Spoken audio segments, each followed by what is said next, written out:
warahmatullahi wabarakatuh.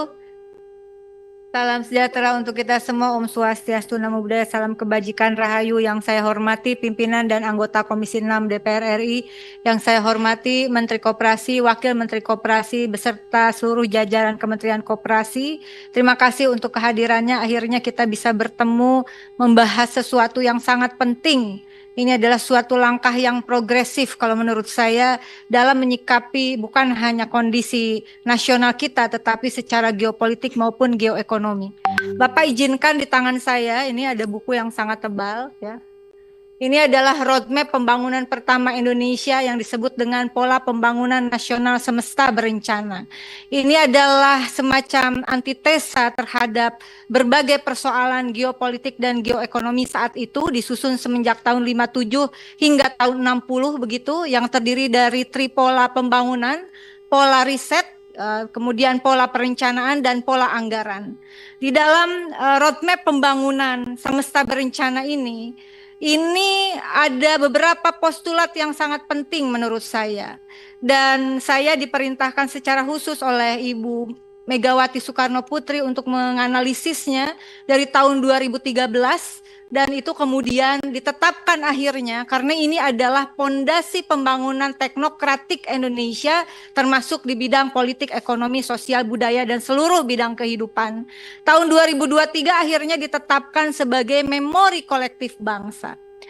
Saya membaca sesuatu yang sangat penting dan nanti terkait dengan koperasi, bahwa di dalam konsep ini dalam sistem sudah otonomi daerah, berarti sama dengan saat ini.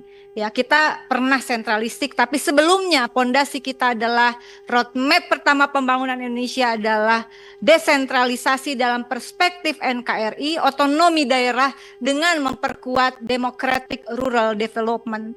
Oleh sebab itu desa menjadi sangat penting, pembangunan desa menjadi sangat penting, dan salah satu hal yang menjadi marwah dari pembangunan desa itu adalah di dalam arsip yang sangat penting ini adalah koperasi desa harus didirikan di setiap desa. Itu sudah ada arsipnya. Nanti boleh kita sharing dan boleh kita diskusi, Bapak. Sehingga menurut saya peran desa kita sepakati bersama menjadi sesuatu yang sangat fundamental di dalam kehidupan berbangsa, bermasyarakat, dan bernegara hari ini dan di masa yang akan datang. Saya orang yang sangat concern terhadap desa, sehingga disertasi saya juga membahas tentang desa, khusus tentang desa, khususnya pendataan Indonesia berbasis data desa yang presisi, yaitu aktual, akurat, dan relevan. Di halaman 225 ini saya buktikan, Pak ya. Ini model bukunya kayak gini. Koperasi itu harus dibangun di setiap desa. Di sini sudah ada. Jadi saya kurang lebih 10 tahun, artinya lebih mungkin dari 2013 saya memimpikan bagaimana caranya agar ekonomi Indonesia kembali pada hitoh ideologinya, kembali kepada marwah ideologinya. Harus ada koperasi di setiap desa begitu. Dan saya begitu bersemangat, mungkin dari sedikit orang yang bersemangat dan antusias terhadap lahirnya Instruksi Presiden nomor 9 tahun 2025 tentang koperasi desa merah putih yang harus dibangun di seluruh penjuru desa di tanah air. Ada kekhawatiran pasti, tetapi menurut saya ini momentum yang tepat dengan desakan geopolitik dan geoekonomi. Dan alhamdulillah kemarin 25 Mei 2025 Presiden Prabowo telah melakukan suatu kesepakatan penting babak baru dalam kerjasama RI Tiongkok. Ya, ini juga nanti barangkali ada korelasinya. 12 MOU kurang lebih terkait penguatan industri, kemudian juga ekonomi, sosial, budaya. Pastinya ke depannya saya berharap ini juga memperkuat koperasi desa. Nah, kemudian di dalam saya ingin kita mengetahui bahwa ada arsip penting ini begitu, dan Ibu Megawati secara khusus selalu menekankan bahwa Kedudukan dan peran koperasi. Pertama adalah alat untuk melaksanakan ekonomi Pancasila. Kedua, sebagai sendi kehidupan ekonomi bangsa. Dan terakhir adalah dasar untuk mengatur perekonomian rakyat. Koperasi, khususnya koperasi desa, adalah suatu instrumen untuk memenuhi amanat konstitusi tercapainya 5 hak konstitusional rakyat. Hak kesejahteraan rakyat, pertama adalah terpenuhinya hak rakyat atas sandang, pangan, dan papan. Kedua, terpenuhinya hak rakyat atas pendidikan dan kebudayaan. Ketiga, kesehatan, pekerjaan, dan jaminan sosial. Keempat, kehidupan sosial, perlindungan hukum, dan HAM. Dan yang kelima adalah terpenuhinya hak rakyat atas lingkungan hidup yang baik, aman, dan nyaman. Di dalam arsip ini juga dikatakan, saya sebenarnya hanya mensummary apa yang disampaikan oleh teman-teman terdahulu. Kekhawatiran soal pembiayaan. Di dalam arsip Semesta Berencana dikatakan, pertama, pembiayaan yang bersumber dari pemerintah. Jadi boleh, Pak. Bukan tidak boleh. Pembiayaan yang bersumber dari pemerintah atau badan usaha didasarkan pada asas membantu untuk menolong diri sendiri. Istilahnya disebut to help the people, to help himself.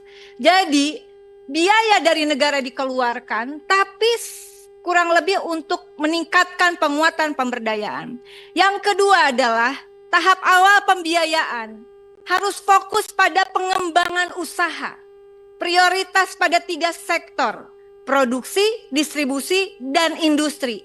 Catatan pentingnya, pembiayaan itu tidak untuk pembangunan fisik. Pembangunan fisik, prinsipnya ini sangat penting, Pak Menteri. Prinsipnya adalah optimalkan apa yang ada. Tadi beberapa teman termasuk lahirnya Undang-Undang Resi Gudang, melahirkan gudang-gudang yang nggak kepake. Kemudian yang ketiga,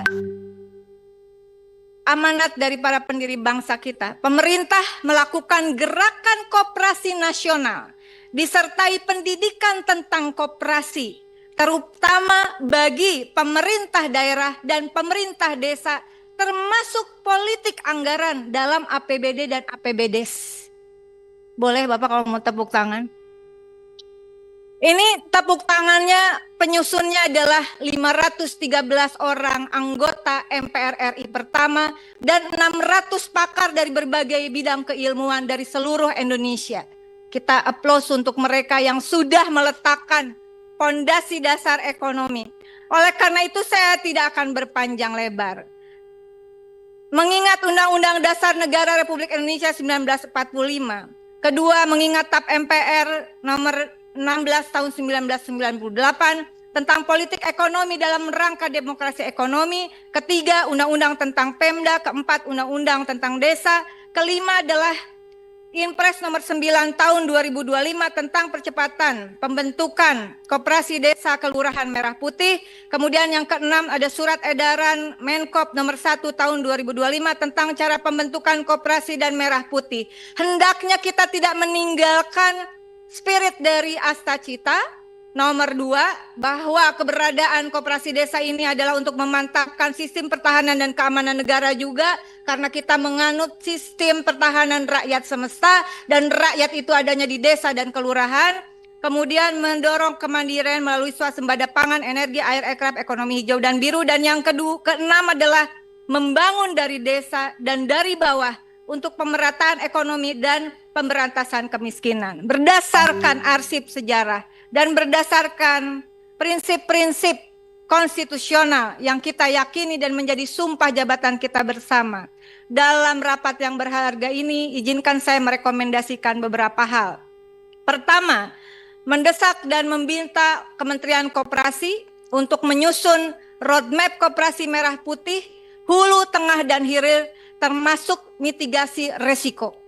Kedua, pendataan desa yang akurat, aktual, dan relevan, menyangkut kondisi kebutuhan dan potensi real desa, sehingga perlu kiranya berkoordinasi dengan Kementerian Desa.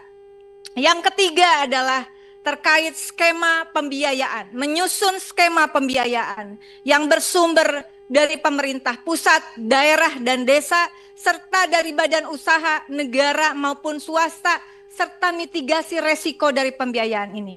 Yang keempat, mendesak Kementerian Koperasi bekerja sama dengan kementerian lain yang ditugaskan, 13 kementerian Bapak kalau saya tidak salah, betul? 13 kementerian dan sebentar, 13 kementerian, lembaga, dan juga ada badan di sana untuk inventarisir dan optimalisasi aset pemerintah pusat, daerah, dan desa, serta aset BUMN, BUMD, dan BUMDes. Yang juga melakukan inventarisir terhadap koperasi yang telah existing dan bidang usahanya apa. Sehingga ini tidak terjadi bentrokan-bentrokan atau bisa diminimalisir lah konflik di bawah ini. Yang kelima adalah mendesak Kementerian Koperasi fokus usaha koperasi sesuai dengan amanat para pendiri bangsa kita di bidang produksi, distribusi, dan industri, terutama 5 bidang industri yang menjadi penting juga produksi dan distribusinya, yaitu pertama, sandang, pangan, dan papan. Kedua, energi khususnya energi terbarukan. Ketiga, bahan baku industri. Keempat, farmasi dan obat-obatan tradisional, serta pariwisata.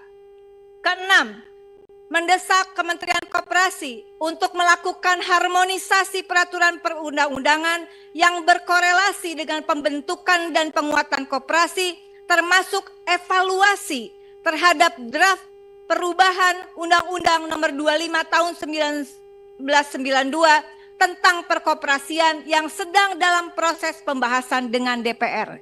Perlu dievaluasi, kalau perlu ditarik lagi, tarik lagi, Pak. Apakah ini sudah secara sinkron? Sudah secara sinkron. Pak Sekjen, mohon perhatiannya, karena apabila dikehendaki, sesmen ya, apabila dikehendaki kemudian koperasi menjadi instrumen pula agar terjadinya penyaluran subsidi negara yang akurat dan tepat, saya kira harus juga ada harmonisasi dengan peraturan perundang-undangan, khususnya Perpres terkait beberapa subsidi yang itu sudah ada, Pak.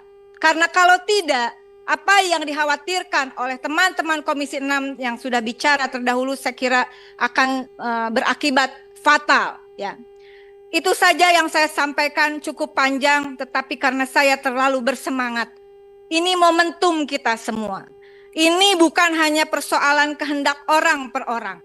Ini adalah suatu kehendak bersama. Dan ini harus menjadi gerakan nasional. Gerakan kita semua. Ini momentumnya.